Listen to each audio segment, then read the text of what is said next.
আসসালামু আলাইকুম বন্ধুরা, তোমাদের সাথে আজকে আমি একটা রেসিপি শেয়ার করব। সেটা তোমাদের খুব উপকারে আসবে আশা করি। না, প্রথমত আমি আজকে ভেন্ডি দিয়ে ডাল রান্না করব। তো অনেকেই আমরা আছি ভেন্ডি এই যে বিছলার কারণে আমরা খেতে পারি না।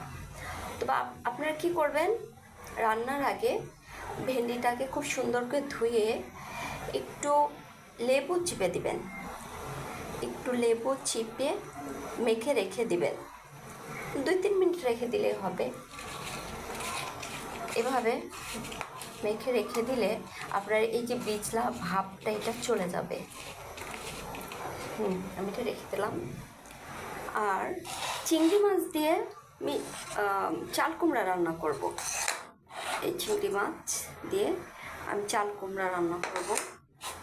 আর এই হচ্ছে আমি তেলাপিয়া মাছ রান্না করব, আজকে ভুনা করব। তার আগে আমি এটাকে খুব সুন্দর করে লবণ দিয়ে মেখে রাখছি।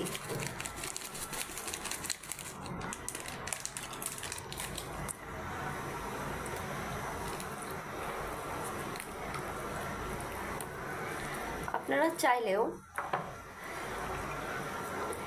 এই মাছটি ভাজার আগে এভাবে সুন্দর করে একটু লেবু চিপে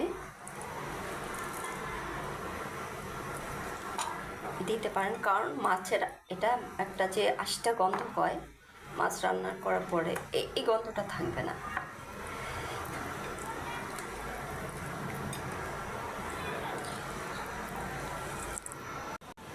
এটা হয়ে গেছে।